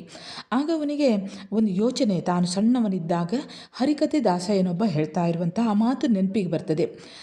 ಯಾವತ್ತೂ ಕೂಡ ಭೂಮಿಗೆ ವಿಪರೀತವಾಗಿ ಅತಿ ಹೆಚ್ಚು ಆಸೆ ಮಾಡಬೇಡಿ, ಆ ಒಂದು ಭೂಮಿಯ ನೆಪದಿಂದಲೇ ಇಡೀ ಕುರುವಂಶ ಅಂದರೆ ಕೌರವರ ವಂಶವೇ ಹಾಳಾಯಿತು, ನಿರ್ನಾಮವಾಯಿತು, ನಾಶವಾಯಿತು ಅನ್ನುವಂತಹ ಮಾತು ಅವನಿಗೆ ಆ ನೆನಪಿಗೆ ಬರ್ತದೆ. ಹೌದಲ್ಲವೇ? ಪಾಂಡವರ ಪರವಾಗಿ ಶ್ರೀಕೃಷ್ಣ ಪರಮಾತ್ಮ ಕೊನೆಗೆ 5 ಗ್ರಾಮಗಳನ್ನು ಪಾಂಡವರಿಗೆ ಬಿಟ್ಟುಕೊಟ್ಟರೂ ರಾಜಿ ಮಾಡಿಸುವುದಾಗಿ ಆಶ್ವಾಸನೆ ಕೊಡಲಿಲ್ಲವೇ? ಆಗಲೂ ಅವಿವೇಕಿ ದುರ್ಯೋಧನ ಸೊಕ್ಕಿನಿಂದ 5 ಗ್ರಾಮಗಳ ಮಾತು ಹಾಗಿರಲಿ, 5 ಹೆಜ್ಜೆ ಭೂಮಿಯನ್ನೂ ಸಹ ಪಾಂಡವರಿಗೆ ಕೊಡಲಾರೆ ಎಂದು ಹಠ ಹಿಡಿದು ಸರ್ವನಾಶ ಮಾಡಿಕೊಳ್ಳಲಿಲ್ಲವೇ? ಅಂದರೆ ಇಲ್ಲೊಂದು ಕಥೆ ಬರ್ತದೆ, ಯಾವುದು ಪಾಂಡವರು ಮತ್ತು ಕೌರವರ ನಡುವೆ ಆದಂತಹ ಈ ಕುರುಕ್ಷೇತ್ರ ಕಥೆ. ಅಂದರೆ ಪಾಂಡವರಿಗೆ ನ್ಯಾಯಯುತವಾಗಿ ಸಿಗಬೇಕಾಗಿದ್ದಂತಹ 5 ಗ್ರಾಮಗಳನ್ನು ತಾನು ಹೇಗಾದರೂ ಮಾಡಿ ಏನಾದರೂ ಮಾಡಿ ಕೌರವರಿಂದ ತೆಗೆಸಿಕೊಡ್ತೇನಂತ ಶ್ರೀಕೃಷ್ಣ ಆಶ್ವಾಸನೆ ಕೊಟ್ಟಿರ್ತಾನೆ. ಅದರ ಪ್ರಕಾರ ಕೃಷ್ಣ ದುರ್ಯೋಧನನ ಹತ್ತಿರ ಹೋಗಿರ್ತಾನೆ. ಆದರೆ ದುರ್ಯೋಧನ ಮಾತ್ರ ಹೇಳ್ತಾನೆ, 5 ಹಳ್ಳಿ ಬಿಡಿ, 5 ಒಂದು ತುಂಡು 5 ಹೆಜ್ಜೆ ಭೂಮಿಯನ್ನು ಕೂಡ ನಾನು ಪಾಂಡವರಿಗೆ ಕೊಡುವುದಿಲ್ಲ ಅಂತ ಹಠ ಹಿಡಿದು ತನ್ನ ಬದುಕನ್ನೇ ಎಲ್ಲ ತನ್ನ ವಂಶವನ್ನೇ ನಿರ್ವಂಶ ಸರ್ವನಾಶ ಮಾಡಿಕೊಳ್ಳಲಿಲ್ಲವೇ? ಹಾಗೆಯೇ ತನ್ನ ವರ್ತನೆಯು ಮುಂದಿನ ದಿನಗಳಲ್ಲಿ ಅವಿಚಾರದ ಜಾರುಬಂಡೆಯ ಮೇಲೆ ಹೆಜ್ಜೆ ಇಟ್ಟದ್ದು ಹೌದು.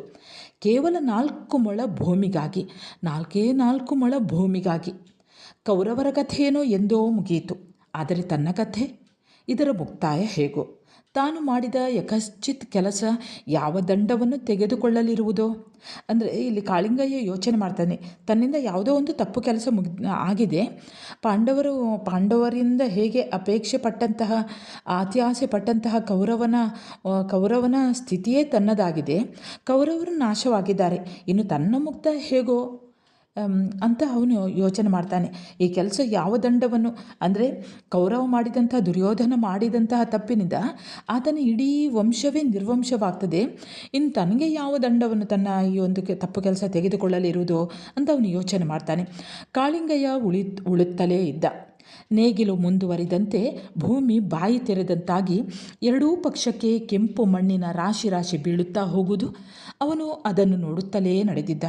ಓ, ಕುಂಕುಮದಂತಹ ಆ ಮಣ್ಣು ಅವನ ಕಣ್ಣಿಗೆ ಅದೆಷ್ಟು ಹಿತಕರ! ಅದನ್ನೇ ದಿಟ್ಟಿಸುತ್ತಿದ್ದಂತೆ ಒಮ್ಮೊಮ್ಮೆ ತನ್ನ ಮನೆಯಲ್ಲೇ ಕೊನೆಗೆ ಲೋಕವನ್ನೇ ಅವನು ಮರೆಯುತ್ತಿದ್ದುದುಂಟು. 4 ಮೊಳ ಭೂಮಿ, ಇನ್ನೊಬ್ಬನಿಗೆ ಸೇರಿದ ಭೂಮಿ. ಅದಕ್ಕೆ ತಾನು ಆಸೆ ಪಟ್ಟಿದ್ದ. ಇನ್ನೊಬ್ಬನ ಹೆಂಡತಿಗೆ ಆಸೆ ಪಟ್ಟಂತೆ, ಅಂದರೆ ಅಹಲ್ಯೆಗೆ ಆಸೆ ಪಟ್ಟ ಇಂದ್ರನಂತೆ ಪಕ್ಕದ ಭೂಮಿ ತೆಂಗಿನ ಮರದ ಹಟ್ಟಿ ದೇವಪ್ಪನದು. ಅದರಲ್ಲಿ ತಾನು 4 ಮೊಳ ಭೂಮಿಯನ್ನು ಬಲಾತ್ಕಾರದಿಂದ ಆಕ್ರಮವಾಗಿ ಒತ್ತುವರಿ ಮಾಡಿಕೊಂಡಿದ್ದ. ಅಕ್ರಮವಾಗಿ ಒತ್ತುವರಿ ಮಾಡಿಕೊಂಡಿದ್ದ. ದೇವಪ್ಪನಿಗೆ ಇದ್ದಂತಹ ಜಮೀನೆಲ್ಲ ಒಟ್ಟು 3 ಎಕರೆ ಚಿಲ್ಲರೆ ಆಗುವುದು, ಹೆಚ್ಚು ಕಡಿಮೆ ತನ್ನ ಜಮೀನಿನಷ್ಟೇ. ಇಂತಹ ಅಲ್ಪ ಜಮೀನಿನಲ್ಲೂ ಆದ ಈ ಆಕ್ರಮಣದಿಂದ ದೇವಪ್ಪ ದಿಕ್ಕುಗೆಟ್ಟ ನಾವಿಕನಂತಾದ. ಭೂಮಿಯನ್ನು ಈತ ಒತ್ತುವರಿ ಮಾಡ್ಕೊಳ್ತಾನೆ, ಕಾಳಿಂಗಯ್ಯ ಒತ್ತುವರಿ ಮಾಡಿಕೊಳ್ತಾನೆ. ವಿಷಯ ತಿಳಿದಂತಹ ಈ ದೇವಪ್ಪಯ್ಯ ಅವರಿಬ್ಬರ ನಡುವೆ ಜಗಳ ಆಗ್ತದೆ. ಅಂದರೆ ಈ ರೀತಿಯ ಆಕ್ರಮಣ ಮಾಡಿಕೊಂಡಿದ್ದಾನೆ ಅನ್ನೋದು ಗೊತ್ತಾದಾಗ ದೇವಪ್ಪನು ಸರಿಯಾಗಿ ಆತನ ಹತ್ತಿರ ಜಗಳ ಮಾಡ್ತಾನೆ. ಕೊನೆಗೆ ತಾಳಲಾರದೆ ಇಳಿಜಾರಿನಲ್ಲಿ ಬ್ರೇಕ್ ಕೆಟ್ಟು ಹೋದ ಮೋಟಾರ್ನಂತೆ ಜಗಳಕ್ಕೇ ಬಂದ. ಕೈಗೆ ಕೈ ಮಿಲಾಯಿಸಿತು. ಕಾಳಿಂಗಯ್ಯ ಭೀಮಕಾಯ, ಅವನಿಗೆ ಜಯ ಲಭಿಸಿತು. ದೇವಪ್ಪ ಗ್ರಾಮ ಪಂಚಾಯಿತಿಗೆ ದೂರು ಕೊಟ್ಟ. ನಮ್ಮ ಹಳ್ಳಿಗಳಲ್ಲಿ ಗ್ರಾಮ ಪಂಚಾಯಿತಿಯ ನ್ಯಾಯವೆಂದರೆ ಬಲಾಢ್ಯನ ಬಾಯಿಗೆ ಬೀಳುವ ದೋಸೆ. ನ್ಯಾಯ ಕಾಳಿಂಗನದ್ದೇ ಆಗಿತ್ತು. ಅಂದರೆ ಹೇಗೆ ಇಲ್ಲಿ ಕಥೆಗಾರರು ಹೇಳ್ತಾರೆ, ಚದುರಂಗ ಅವರು ಹೇಳ್ತಾರೆ, ಎಷ್ಟಂದರೆ ಯಾವತ್ತೂ ಕೂಡ ಹಾಗೆಯೇ ನ್ಯಾಯ ಅನ್ನುವಂಥದ್ದು ಯಾರಲ್ಲಿ ಹಣ ಇರ್ತದೋ ಆತನ ಕಡೆಗೆ ಇರ್ತದೆ. ಇನ್ನು ದೇವಪ್ಪ ಪಾಪದವನು, ಆತನ ಭೂಮಿಯನ್ನು ಕಾಳಿಂಗಯ್ಯ ಒತ್ತುವರಿ ಮಾಡಿಕೊಂಡಿರ್ತಾನೆ. ಆತನ ವಿರುದ್ಧ ಇವನು ಪಂಚಾಯಿತಿಗೆ ದೂರು ಕೊಡ್ತಾನೆ. ಆದರೆ ಪಂಚಾಯಿತಿಯಲ್ಲಿ ಕಾಳಿಂಗನ ಪರವೇ ನ್ಯಾಯ ಸಿಗ್ತದೆ. ಆದರೆ ಅದಕ್ಕೂ ಧೃತಿಗೆಡದೆ ದೇವಪ್ಪ ಅಮಲ್ದಾರರಿಗೆ ದೂರು ಕೊಟ್ಟ. ಮೋಜುಮ್ದಾರರು ಅಳತೆಗೆ ಬಂದರು. ಹೊಲಕ್ಕೆ ಅಳತೆಗೆ ಹೋಗುವ ಮುನ್ನ ಕಾಳಿಂಗ ಮೋಜುಮ್ದಾರ ದೇವರಿಗೆ ಮನೆಯಲ್ಲಿ ಉಪ್ಪಿಟ್ಟು ಕಾಫಿ ಪೂಜೆ ಮಾಡಿ 5 ರೂಪಾಯಿಯ ನೈವೇದ್ಯ ಮಾಡಿದ. ಈ ವಿಶೇಷ ಪೂಜೆಯಿಂದ ತೃಪ್ತರಾದ ಮೋಜುಮ್ದಾರರು ಕಾಳಿಂಗಯ್ಯ ಒತ್ತುವರಿ ಮಾಡಿದ್ದ 4 ಮೊಳ ಭೂಮಿಯ ಪ್ರದೇಶವನ್ನು ಉದ್ದಕ್ಕೂ ಅಳತೆ ಮಾಡಿ ಅವನ ಜಮೀನಿಗೆ ಸೇರಿಸಿ ಕಲ್ಲು ನಡೆಸಿಬಿಟ್ಟರು. ಅಂದರೆ ಇವನು ದೂರ ಅಲ್ಲಿ ಪಂಚಾಯಿತಿಯಲ್ಲಿ ಆತನಿಗೆ ನ್ಯಾಯ ಸಿಗದೇ ಇದ್ದಾಗ ಇವನೇನು ಮಾಡ್ತಾನೆ, ಅಲ್ಲಿ ಅಮಲ್ದಾರರಂದರೆ ಆ ತಾಲೂಕಿನಲ್ಲಿ ಭೂಕಂದಾಯ ಮುಂತಾದ ತೆರಿಗೆಗಳನ್ನು ವಸೂಲು ಮಾಡಲು ನಿಯುಕ್ತನಾದಂಥ ಮುಖ್ಯಾಧಿಕಾರಿ, ಮಾಮಲೆದಾರ ಅಂತಲೂ ಹೇಳ್ತಾರೆ, ಆತನಿಗೆ ದೂರು ಕೊಡ್ತಾನೆ. ಅವನೇನು ಮಾಡ್ತಾನೆ, ದೇವಪ್ಪ ದೂರು ಕೊಟ್ಟಿರುವಂಥದ್ದು. ಆದರೆ ಈ ಅಮಲ್ದಾರರಿಗೆ ದೂರು ಕೊಟ್ಟಾಗ ಇವರು ಅಳತೆಗೆ ಹೋಗ್ತಾರೆ, ಎಷ್ಟೆಷ್ಟು ಹೋಗಿದೆ ಅನ್ನುವಂಥದ್ದು. ಆದರೆ ಅಳತೆ ಮಾಡಲಿಕ್ಕೆ ಹೋಗುವ ಮೊದಲು ಕಾಳಿಂಗ ಏನು ಮಾಡ್ತಾನೆ, ಇವನನ್ನು ಈ ಅಮಲ್ದಾರರನ್ನು ಅಲ್ಲಿ ಮೋಜುಮ್ದಾರ ದೇವರಿಗೆ ಅನ್ನುವಂಥದ್ದು ಬರ್ತದೆ ನೋಡಿ. ಅಂದರೆ ಇಲ್ಲಿ ವ್ಯಂಗ್ಯವಾಗಿ ಹೇಳುವಂಥದ್ದು, ಆ ಅಮಲ್ದಾರರನ್ನು ಮೆಲ್ಲಗೆ ಕರೆಸಿ ತನ್ನ ಮನೆಯಲ್ಲಿ ಕಾಫಿ ಮತ್ತು ಉಪ್ಪಿಟ್ಟು ಕೊಡ್ತಾನೆ. ಉಪ್ಪಿಟ್ಟು ಕಾಫಿ ಪೂಜೆ ಮಾಡಿ ಅಂತ. ಅಂದರೆ ಅವನ ಮನಸ್ಸನ್ನು ತೃಪ್ತಿಗೊಳಿಸುವಂಥದ್ದು. ಅವನಿಗೆ ಅದೇ ರೀತಿಯಲ್ಲಿ ಅದರೊಟ್ಟಿಗೆ 5 ರೂಪಾಯಿ ಲಂಚವನ್ನು ಕೊಟ್ಟು ಬಿಡ್ತಾನೆ, 5 ರೂಪಾಯಿ ನೈವೇದ್ಯ ಮಾಡಿದ ಅಂತ. ಇದರಿಂದ ಬಹಳಷ್ಟು ತೃಪ್ತಿಗೊಂಡಂಥ ಈ ಮೋಜುಮ್ದಾರ ಏನು ಮಾಡ್ತಾನೆ, ಕಾಳಿಂಗಯ್ಯ ಏನು ಒತ್ತುವರಿ ಮಾಡಿಕೊಂಡಿದ್ನೋ ಆ 4 ಮೊಳ ಭೂಮಿಯನ್ನು ಅದನ್ನು ಉದ್ದಕ್ಕೂ ಅಳತೆ ಮಾಡಿದ ಹಾಗೆ ನಟನೆ ಮಾಡಿ ಅದನ್ನು ಕಾಳಿಂಗಯ್ಯನ ಭೂಮಿಗೆ ಸೇರಿಸಿಬಿಡ್ತಾನೆ. ಕಾಳಿಂಗಯ್ಯ ಉಳುತ್ತಲೇ ಇದ್ದ ಮೇಲೆ ಉರಿಯುವ ಸೂರ್ಯ, ಒಳಗೆ ಕುದಿಯುವ ವಿಷಾದದ ಲಾವಾರಸ. ಅಂದರೆ ಕಾಳಿಂಗ ಉಳುತ್ತಲೇ ಇರುವಾಗ ಅವನ ಒಳಗೆ ಇದೆಲ್ಲ ಅವನು ಯೋಚನೆ ಮಾಡ್ತಾನೆ. ತಾನು ಮೋಸ ಮಾಡಿರುವಂಥದ್ದು ಇದೆಲ್ಲ ಅವನ ಯೋಚನೆಗೆ ಬರ್ತಾ ಹೋಗ್ತದೆ, ಚಿಂತೆ ಮಾಡ್ತಾ ಇರ್ತಾನೆ. ಕೈಯಲ್ಲಿ ಏನು ಆ ನೇಗಿಲನ್ನು ಹಿಡ್ಕೊಂಡು ಅವನು ಉತ್ತರೂ ಕೂಡ ಮೇಲೆ ಉರಿಯುವಂತಹ ಸೂರ್ಯ, ಒಳಗೆ ಕುದಿಯುವ ವಿಷಾದದ ಲಾವಾರಸ. ಅವನ ಒಳಗೆ ಪಶ್ಚಾತ್ತಾಪ ಬರ್ತಾ ಉಂಟು, ತಾನು ಈ ರೀತಿ ಮೋಸ ಮಾಡಿದೆ ಅಲ್ಲ ಅಂತ. ಕಲ್ಲು ನಡೆಸಿಬಿಟ್ರು. ಅಂದರೆ ದೇವಪ್ಪನ ಎದೆಗೆ ಗುರಿಯಿಟ್ಟು ಹೊಡೆದ ಶಿಲೆ. ದೇವಪ್ಪ ಈ ಕುರಿತು ದಿಗ್ಭ್ರಾಂತನಾಗ್ತಾನೆ. ಇದೆಲ್ಲವನ್ನು ಅವನು ಯೋಚನೆ ಮಾಡ್ತಾ ಇದ್ದಾನೀಗ. ಹಿಂದೆ ಏನು ಆಗಿತ್ತು ಅನ್ನುವಂಥದ್ದು, 4 ಮೊಳ ಭೂಮಿ.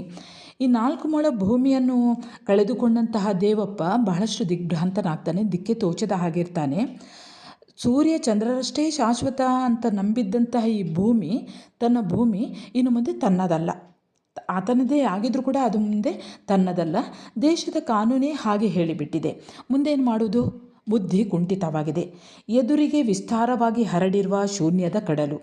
ದೇವಪ್ಪ ಕೊರಗಿನಿಂದ ಹಾಸಿಗೆ ಹಿಡ್ತಾನೆ. ಅಂದರೆ ತನ್ನದೇ ಆದಂತಹ ಭೂಮಿಯನ್ನು ಇನ್ನೊಬ್ಬ ಹಿಡ್ಕೊಂಡಿದ್ದಾನೆ, ಅವನದು ಅಂತ ಈ ಕಾನೂನು ಹೇಳ್ತಾ ಉಂಟು. ಹಾಗಾಗಿ ಅವನು ಯೋಚನೆ ಮಾಡಿ ಅವನು ಹಾಸಿಗೆ ಹಿಡ್ಕೊಂಡು ಬಿಟ್ಟ. ಕಾಳಿಂಗಯ್ಯ ಉಳಿತಲೇ ಇದ್ದಾನೆ. ಅವನ ಕಾಲುಗಳು ಸಣ್ಣಗೆ ನಡುಗುತ್ತಾ ಇದ್ದವು. ಮುಂದೇನಾಯಿತು ಅನ್ನೋದನ್ನು ಇದರಲ್ಲಿ ನಾವು ಗಮನಿಸ್ಬೋದು. ಹಾಸಿಗೆ ಹಿಡಿದ ದೇವಪ್ಪ ಮತ್ತೆ ಅವನು ಮೇಲೆ ಏಳಲೇ ಇಲ್ಲ. ಹೀಗೆ ಕಾಳಿಂಗಯ್ಯನ ಕಾಲುಗಳು ಮೊಳೆ ಹೊಡೆದಂತಾಗಿ ಮುಂದೆ ಏಳಲೇ ಇಲ್ಲ. ಅವನ ನೇತ್ರಗಳು ಮಿಂಚು ಕಂಡಂತೆ ಮಂಜಾದವು, ತಲೆ ಗಿರಗಿರನೆ ಸುತ್ತುವ ಬುಗರಿ. ಅಂದರೆ ಈಗ ಅವನು ಉಳುತ್ತಾ ಇರುವಂಥ ಆ ಭೂಮಿಯಲ್ಲಿ ದೇವಪ್ಪನ ಭೂಮಿಯೂ ಸೇರಿದೆ. ಹಾಗಾಗಿ ಆತನಲ್ಲಿ ತಪ್ಪಿತಸ್ಥ ಭಾವನೆ ಬರ್ತಾ ಉಂಟು, ಪಶ್ಚಾತ್ತಾಪ ಬರ್ತಾ ಉಂಟು. ತಾನು ತನ್ನದಲ್ಲದ ಭೂಮಿಯನ್ನು ತನ್ನದು ಎಂದುಕೊಂಡು ಉಳುತ್ತಾ ಇದ್ದೇನೆ ಅನ್ನುವಂಥ ಆ ಭಾವನೆ, ಆ ಪಶ್ಚಾತ್ತಾಪದ ಭಾವನೆ ಅವನಲ್ಲಿ ಬರ್ತಾ ಉಂಟು. ಸತ್ತ ದೇವಪ್ಪನ ಧ್ವನಿಯೇ ನಿಸ್ಸಂದೇಹವಾಗಿಯೂ ಮುದುಕ ಕಾಳಿಂಗಯ್ಯ ಥರಥರನೆ ನಡುಗಲಾರಂಭಿಸಿದ. ಅದು ಕೂಡ ಅವನಿಗೆ ಉಳುತ್ತಾ ಇರುವಾಗ ಒಂದು ಸ್ವರ ಕೇಳಿಸ್ತದೆ, ಒಂದು ಧ್ವನಿ ಕೇಳಿಸ್ತದೆ. ಯಾರಿಗೆ? ಕಾಳಿಂಗಯ್ಯನಿಗೆ. ನನ್ನನ್ನೆಲ್ಲ ತೊಕ್ಕೊಂಬಿಟ್ಟಿಯ, ಆ ಮಟ್ಟಿಗೆ ನನ್ನ ರಕ್ತ ಸುರಿಸಿವ್ನಿ ಕಣೋ ಪಾಪಿ, ದೇವರು ನಿಂಗೆ ಏಳಿಗೆ ಕೊಟ್ಟಾನ? ನನ್ನ ಒಡವೆಗೆ ಅಪೇಕ್ಷೆ ಮಾಡಿ ನನ್ನ ಜೀವ ಕೊಂಡು ಬಿಟ್ಟಿದ್ದೀಯೇ. ಇರಲಿ, ನನ್ನ ಮಗ ನಿಶ್ಚಯವಾಗಿ ಸೇಡು ತೀರಿಸಿಕೊಳ್ತಾನೆ. ನೆಪ್ಪಿಡು, ರಕ್ತಕ್ಕೆ ರಕ್ತ ಕೆಡವಿ ನೆಲನ ಸಂಪಾದನೆ ಮಾಡ್ತಾನೆ. ಹುಷಾರು. ಗೆದ್ದೆ ಅಂದಕೋಬೇಡ. ನಿನ್ನ ಕತೆ ಮುಗಿದ ಹೊರತು ನನ್ನ ಕತೆ ಮುಗಿಯಾಕಿಲ್ಲ, ಗೊತ್ತಾಯ್ತಾ? ಅಂದರೆ ಈ ಒಂದು ಸ್ವರ ಅವನು ಉಳುತ್ತಾ ಇರುವಾಗ ಗದ್ದೆಯಲ್ಲಿ ಕೇಳಿಸ್ತದೆ. ಅಂದರೆ ದೇವಪ್ಪನ ಸ್ವರ, ನನ್ನ ನೆಲವನ್ನು ನೀನು ತಗೊಂಡ್ಬಿಟ್ಟಿದ್ಯಲ್ವಾ, ಆ ಮಟ್ಟಿಗೆ ನಾನು ರಕ್ತ ಸುರಿಸಿ ಬೆವರು ಸುರಿಸಿ ತಗೊಂಡಂತಹ ಒಂದು ನೆಲವನ್ನು ನೀನು ನಿನ್ನದನ್ನಾಗಿಸಿಕೊಂಡಿದ್ಯಲ್ಲ, ದೇವರು ನಿನಗೆ ಏಳಿಗೆ ಕೊಡ್ತಾನ, ನಿನ್ನ ಅಭಿವೃದ್ಧಿ ಮಾಡ್ತಾನ? ಖಂಡಿತವಾಗಿಯೂ ಇಲ್ಲ. ನನ್ನ ಮಗ ಇದ್ದಾನೆ, ಅದು ಕೂಡ ನೀನು ನನ್ನ ಒಡವೆಗೆ, ನಿನ್ನ ಒಡವೆ ಅಲ್ಲ ಅದು, ನನ್ನ ಒಡವೆಗೆ ಅಪೇಕ್ಷೆ ಮಾಡಿ ನನ್ನ ಜೀವವನ್ನು ಕೂಡ ಕೊಂದು ಬಿಟ್ಟಿದ್ಯಲ್ಲ. ನನ್ನ ಮಗ ನಿಶ್ಚಯವಾಗಿಯೂ ಕೂಡ, ನಿಸ್ಸಂಶಯವಾಗಿಯೂ ಕೂಡ ಅವನು ನಿನ್ನ ಈ ಜಾಗವನ್ನು, ನನ್ನದಾದಂಥ ಈ ಜಾಗವನ್ನು ಅವನು ತಗೊಂಡು ಬಿಡ್ತಾನೆ. ನೆನ್ಪಿಡು, ರಕ್ತಕ್ಕೆ ರಕ್ತವನ್ನು ಕೆಡವಿ ನೆಲವನ್ನು ಸಂಪಾದನೆ ಮಾಡ್ತಾನೆ. ಹುಷಾರು. ನೀನು ಗೆದ್ದೆ ಅಂದ್ಕೊಳ್ಬೇಡ, ನೀನು ಗೆಲ್ಲಿಲ್ಲ. ನಿನ್ನ ಕತೆ ಮುಗಿದ ಹೊರತು ನನಗೆ ಸಮಾಧಾನ ಇಲ್ಲ, ನನ್ನ ಕತೆ ಮುಗಿಯೋದಿಲ್ಲ, ಗೊತ್ತಾಯ್ತಾ ಅನ್ನುವಂತಹ ಸ್ವರವೇ ಕಾಳಿಂಗಯ್ಯನಿಗೆ ಕೇಳ್ತಾ ಇರ್ತದೆ. ಸತ್ತ ದೇವಪ್ಪನ ಧ್ವನಿಯೇ ನಿಸ್ಸಂದೇಹವಾಗಿಯೂ ಮುದುಕ ಕಾಳಿಂಗಯ್ಯ ಥರಥರನೆ ನಡುಗಲಾರಂಭಿಸಿದ. ಅವನ ಕಣ್ಣು ಹೆದರಿ ಪಕ್ಕದ ಹೊಲದಲ್ಲೇ ಉಳುತ್ತಿದ್ದ ದೇವಪ್ಪನ ಮಗನ ವಜ್ರಕಾಯವನ್ನು ನೋಡಿತು. ನಾನು ಮುದುಕನಾದೆ, ಮಕ್ಕಳು ಇಲ್ಲ. ದೇವಪ್ಪನ ಮಗ ಈಗ ಬಲವಾಗಿದ್ದಾನೆ, ಅವನು ಖಂಡಿತವಾಗಿಯೂ ಸೇಡು ತೀರಿಸಿಕೊಳ್ಳುತ್ತಾನೆ. ಆ ಜಮೀನನ್ನು ನಾನು ಮಾಡಿದ ಹಾಗೆ ಜುಲುಮೆಯಿಂದ ಉತ್ತು ತನ್ನ ವಶಪಡಿಸಿಕೊಂಡೇ ಬಿಡ್ತಾನೆ. ಶಕ್ತಿ ಇದ್ದೋನ ಕಾರ್ಯ ಮುಗಿದು ಹೋಯಿತು, ಎಲ್ಲ ಮುಗಿದು ಹೋಯಿತು. ಆ ಮೋಜುಮ್ದಾರನಿಗೆ ಅನ್ಯಾಯವಾಗಿ 5 ರೂಪಾಯಿ ಕಳೆದನಲ್ವ, ಅಯ್ಯೋ 5 ರೂಪಾಯಿ ಕಳೆದೆನಲ್ಲ, ಅಯ್ಯೋ ಕೆಟ್ಟೆ. ಹೀಗೆ ಪಕ್ಕದಲ್ಲಿ ಉಳುತ್ತಾ ಇದ್ದಂತಹ ದೇವಪ್ಪನ ಮಗ ಈಗ ಬಲಶಾಲಿಯಾಗಿದ್ದಾನೆ. ತನ್ನ ಮೈ ಅಂದರೆ ಕಾಲ ಸಂದು ಹೋಗಿದೆ, ಸಮಯ ಎಲ್ಲ ಸರಿದು ಹೋಗಿದೆ. ಅಂದು ತಾನು ದೃಢಕಾಯನಾಗಿದ್ದೆ, ಈಗ ಮುದುಕನಾಗಿದ್ದೇನೆ. ಹೋಗಿ ನಾನು ಅಮಲ್ದಾರನಿಗೆ 5 ರೂಪಾಯಿ ಕೊಟ್ಟೆ ಅಲ್ಲ, ಅದು ಕೂಡ ಈ 4 ಮೊಳ ಭೂಮಿಗಾಗಿ. ಯಾರಿಗೋಸ್ಕರ? ತನಗೆ ಅಂತೂ ಮಕ್ಕಳಿಲ್ಲ, ಯಾರಿಗೋಸ್ಕರ ನಾನು ಈ ರೀತಿ ಮಾಡಿದೆ ಅನ್ನುವಂತಹ ಪಶ್ಚಾತ್ತಾಪ ಅವನಲ್ಲಿ ಮೂಡಿ ಬರ್ತಾ ಇದೆ. ಕಾಳಿಂಗಯ್ಯ ತೂರಾಡಿ ಕೆಳಗೆ ಬಿದ್ದುದನ್ನು ಕಂಡು ದೇವಪ್ಪನ ಮಗ ಆರು ನಿಲ್ಲಿಸಿ ಧಾವಿಸಿ ಬಂದ. ಕಾಳಿಂಗಯ್ಯನಿಗೆ ಪ್ರಜ್ಞೆ ಹೋದಂತಿತ್ತು. ಒಡನೆಯೇ ಕೆರೆಗೆ ಓಡಿ ಹೋಗಿ ನೀರು ತಂದು ಶುಶ್ರೂಷೆ ಮಾಡಿದ. ಸ್ವಲ್ಪ ಹೊತ್ತಿನ ಮೇಲೆ ಕಾಳಿಂಗಯ್ಯ ಕಣ್ಣು ತೆರೆದ. ದೇವಪ್ಪನ ಮಗನ ಮುಖವನ್ನು ಕಂಡು ಮೃತ್ಯು ದರ್ಶನವನ್ನು ಮಾಡಿದಂಥವನಾದ. ಬಿಟ್ಟ ಕಣ್ಣು ಥಟ್ಟನೆ ಮುಚ್ಚಿ ಹೋಯಿತು. ಬಾಯಿ ದುರ್ಬಲವಾಗಿ ಆಡಿತು. 4 ಮೊಳ ಭೂಮಿ, 4 ಮೊಳ ಭೂಮಿ. ಕೋಪ ಮಾಡ್ಕೋಬೇಡ, ಸಂಸಾರ ಸಾಕಕ್ಕ ಈ ಕೆಲಸ ಮಾಡಿಬಿಟ್ಟೆ ಕಣಪ್ಪ, ಸಂಸಾರ ಸಾಕಕ್ಕೆ. ದೇವಪ್ಪನ ಮಗ ಏನೊಂದೂ ಅರ್ಥವಾಗದೆ ಮಿಕಿ ನೋಡುತ್ತಿದ್ದ. ಮುಚ್ಚಿದ ಕಣ್ಣು ತೆರೆಯಲೇ ಇಲ್ಲ. ಅಂದರೆ ಇಲ್ಲಿ ದೇವಪ್ಪನ ಮಗ ಏನು ಮಾಡ್ತಾನೆ, ಇಲ್ಲಿ ಬಿದ್ದಂತಹ ಕಾಳಿಂಗಯ್ಯನನ್ನು ನೋಡಿ ಅವನು ಓಡಿ ಹೋಗಿ ನೀರು ಹಿಡ್ಕೊಂಡು ಬರ್ತಾನೆ. ಅಲ್ಲೇ ಪಕ್ಕದಲ್ಲಿದ್ದಂತಹ ಕೆರೆಯಲ್ಲಿ ನೀರು ಹಿಡ್ಕೊಂಡು ಬರ್ತಾನೆ. ಅಂದರೆ ದೇವಪ್ಪಯ್ಯನ ಭೂಮಿಯನ್ನು, ಆ 4 ಮೊಳ ಭೂಮಿಯನ್ನು ಈ ಕಾಳಿಂಗಯ್ಯ ಒತ್ತುವರಿ ಮಾಡಿದ್ದಾನೆ ಅನ್ನುವಂತಹ ಕಥೆ ಗೊತ್ತಿತ್ತೋ ಇಲ್ಲವೋ ಅದು ಗೊತ್ತಾಗೋದಿಲ್ಲ ಇಲ್ಲಿ ಕಥೆಯಲ್ಲಿ. ಅಂತೂ ಅವನು ಉಪಕಾರ ಮಾಡ್ತಾನೆ. ಅಪಕಾರ ಮಾಡಿದಂತಹ ಈ ವ್ಯಕ್ತಿಗೆ ಅವನು ಉಪಕಾರ ಮಾಡ್ತಾನೆ. ಆಗಲೂ ಕೂಡ ಅವನ ಮುಖವನ್ನು, ದೇವಪ್ಪನ ಮಗನ ಮುಖವನ್ನು ಕಂಡಾಗ ಅವನಿಗೆ ಒಮ್ಮೆಲೆ ದಿಗ್ಭ್ರಾಂತನಾಗ್ತಾನೆ. ಅವನಿಗೆ ಮೃತ್ಯುವನ್ನೇ ನೋಡಿದ ಹಾಗಾಗಿ ಬಿಡ್ತದೆ. ಹಾಗಾಗಿ ಅವನು ಹೇಳ್ತಾನೆ, 4 ಮೊಳ ಭೂಮಿ, 4 ಮೊಳ, ಕೋಪ ಮಾಡ್ಕೋಬೇಡ, ಸಂಸಾರ ಸಾಕಕ್ಕೆ ಅಂತ ನಾನು ಈ ಕೆಲಸವನ್ನು ಮಾಡಿಬಿಟ್ಟೆ, ಸಂಸಾರ ಸಾಕಕ್ಕೆ ಅಂತ ಏನೇನೋ ಅವನು ದಡಬಡಾಯಿಸ್ತಾನೆ ಕಾಳಿಂಗಯ್ಯ. ಆದರೆ ಇವನಿಗೆ ಮಾತ್ರ ಗೊತ್ತೇ ಆಗೋದಿಲ್ಲ, ಏನು ಇವನು ಮಾತಾಡ್ತಿದ್ದಾನೆ ಅಂತ ಅರ್ಥ ಆಗೋದಿಲ್ಲ ದೇವಪ್ಪನ ಮಗನಿಗೆ. ಅಂತೂ ಕಾಳಿಂಗ ಮುಚ್ಚಿದ ಕಣ್ಣನ್ನು ತೆರೆಯುವುದೇ ಇಲ್ಲ. ಇದೊಂದು ಕಥೆ, 4 ಮೊಳ ಭೂಮಿ, ತನ್ನ ಹೆಂಡತಿಯಾದಂತಹ ಲಲಿತೆ ಬರೆದಂತಹ ಕಥೆ. ಈ ಕಥೆಯನ್ನು ಓದಿ ಲಾಯರು ತಲೆದೂಗ್ತಾನೆ. ಆದರೆ ಏನೋ ಅವನಿಗೆ ಸಂಶಯವಾಗ್ತದೆ. ಇದೆಲ್ಲ ಇಷ್ಟು ಕಥೆಯನ್ನು 4 ಮೊಳ ಭೂಮಿಯನ್ನು, ತನ್ನ ಹೆಂಡತಿ ಲಲಿತಾ ಬರೆದಂಥ ಈ ಕಥೆಯನ್ನು ಲಾಯರ್ ಓದಿ ಮುಗಿಸ್ತಾನೆ. ಅದರ ಏನೋ ಒಂದು ಸಂಶಯ ಬರ್ತದೆ. ಮನುಸ್ಮೃತಿ ಗಂಡಿನ ಕೈ ಬರಹದಂತಿತ್ತು.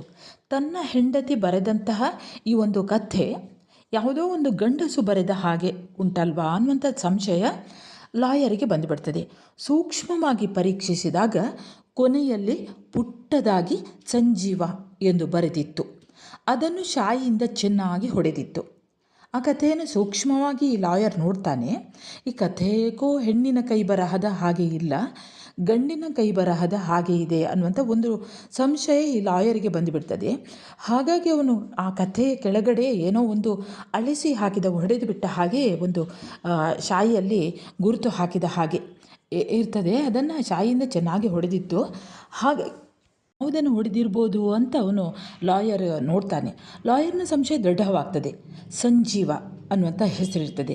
ಸಂಜೀವ ತನ್ನ ಹೆಂಡತಿಯ ಸೋದರ ಮಾವ. ಅವನಿಗೆ ಗೊತ್ತಿರ್ತದೆ. ತನ್ನ ಹೆಂಡತಿ ಲಲಿತೆಯ ಸೋದರ ಮಾವನಾಗಿದ್ದ. ಅವನು ಮೊನ್ನೆ ಮೃತನಾದ. ಅವನು ಲಲಿತಳನ್ನು ಬಹುವಾಗಿ ಪ್ರೀತಿಸುತ್ತಿದ್ದ ಎಂದು ಅವಳೇ ಆಗಾಗ ಹೇಳುತ್ತಿದ್ದಳು. ಹಾಗಾದರೆ ಅವನ ಕಥೆಗಳನ್ನೇ ತನ್ನ ಹೆಸರಿನಲ್ಲಿ ಪ್ರಕಟಿಸುತ್ತಿದ್ದಾಳೆ ಲಲಿತಾ. 4 ಮೊಳ ಭೂಮಿ, ಇದು ಅವನು ಬರೆದ ಕಥೆಯೇ? ಹೀಗೆ ಸಂಶಯಗೊಂಡಂತಹ ಲಾಯರ್ ಒಂದು ಅಳಿಸಿ ಹಾಕಿದಂತಹ ಹೆಸರನ್ನು ಮತ್ತೆ ಸೂಕ್ಷ್ಮವಾಗಿ ದೃಷ್ಟಿಸಿ ನೋಡಿದಾಗ ಆ ಕಥೆಯಲ್ಲಿ ಆ ಕೆಳಗಡೆ ಬರೆದವರ ಹೆಸರು ಸಂಜೀವ ಅಂತ ಇರ್ತದೆ. ಆ ಸಂಜೀವ ಅನ್ನುವಂತಹ ಆ ಒಂದು ಹೆಸರಿನ ಪರಿಚಯ ಈ ಲಾಯರ್ನಿಗೆ ಇರ್ತದೆ. ಯಾಕೆಂದರೆ ಆ ಸಂಜೀವ ಆತನ ಹೆಂಡತಿ ಲಾಯರ್ನ ಸೋದರ ಮಾವನೇ ಆಗಿರ್ತಾನೆ. ಆ ಸೋದರ ಮಾವ ತನ್ನನ್ನು ಪ್ರೀತಿಸ್ತಾ ಇದ್ದಂತಹ ಕಥೆಯನ್ನು ಆಕೆ ಹೇಳಿರ್ತಾಳೆ. ಆ ಒಂದು ವಿಷಯವನ್ನು ಅವಳು ಆಗಾಗ್ಗೆ ಹೇಳ್ತಾ ಇರ್ತಾಳೆ ಲಲಿತಾ, ತನ್ನನ್ನು ಆತ ಬಹುವಾಗಿ ಪ್ರೀತಿಸ್ತಾ ಇದ್ದ ಅಂತ. ಹಾಗಾದರೆ ಅವನ ಕಥೆಗಳನ್ನೇ ತನ್ನ ಹೆಸರಿನಲ್ಲಿ ಪ್ರಕಟಿಸ್ತಾ ಇದ್ಲೇ ಈ ಲಲಿತಾ. 4 ಮೊಳ ಭೂಮಿ, ಇದು ಅವನು ಬರೆದ ಕಥೆಯೇ? ಇಲ್ಲಿಗೆ ಈ ಕಥೆ ಮುಕ್ತಾಯವಾಗ್ತದೆ. ಅಂದರೆ ಲೇಖಕರು ಈ ಒಂದು ಪ್ರಶ್ನೆಯನ್ನು ಓದುಗರಿಗೆ ಬಿಟ್ಟುಬಿಡ್ತಾರೆ. ಅಂದರೆ ದೇವಪ್ಪಯ್ಯನ ಜಾಗವನ್ನು ಕಾಳಿಂಗಯ್ಯ ಒತ್ತುವರಿ ಮಾಡಿಕೊಂಡ ಹಾಗೆ ಸಂಜೀವನ ಕಥೆಯನ್ನು ಇಲ್ಲಿ ತನ್ನ ಹೆಂಡತಿಯಾದಂತಹ ಲಲಿತಾ ಒತ್ತುವರಿ ಮಾಡಿಕೊಂಡಳೆ ಅನ್ನುವಂತಹ ಸಂಶಯ ಮತ್ತು ಆ ಭಾವನೆ ಈ ಲಾಯರ್ನಿಗೆ ಬಂದುಬಿಡ್ತದೆ. ಸರಿ ವಿದ್ಯಾರ್ಥಿಗಳೇ, ಇಲ್ಲಿಗೆ ಚದುರಂಗ ಅವರು ಬರೆದಂತಹ 4 ಮೊಳ ಭೂಮಿ ಅನ್ನುವಂತಹ ಕಥೆ ಮುಕ್ತಾಯವಾಗ್ತದೆ. ಸರಿ ವಿದ್ಯಾರ್ಥಿಗಳೇ, ನೀವು ನನ್ನ ಚಾನೆಲ್ಗೆ ಹೊಸಬರಾಗಿದ್ದಲ್ಲಿ ಮೊದಲು ಸಬ್ಸ್ಕ್ರೈಬ್ ಮಾಡುವುದನ್ನು ಮರೆಯದಿರಿ. ಹಾಗೆ ಒಂದು ಲೈಕ್ ಕೊಡಿ, ಕಮೆಂಟ್ ಮಾಡಿ. ಮುಂದೆ ಹೊಸ ಪಾಠದೊಂದಿಗೆ ಮತ್ತೆ ಬರುತ್ತೇನೆ. ಅಲ್ಲಿಯವರೆಗೆ ನಮಸ್ಕಾರ.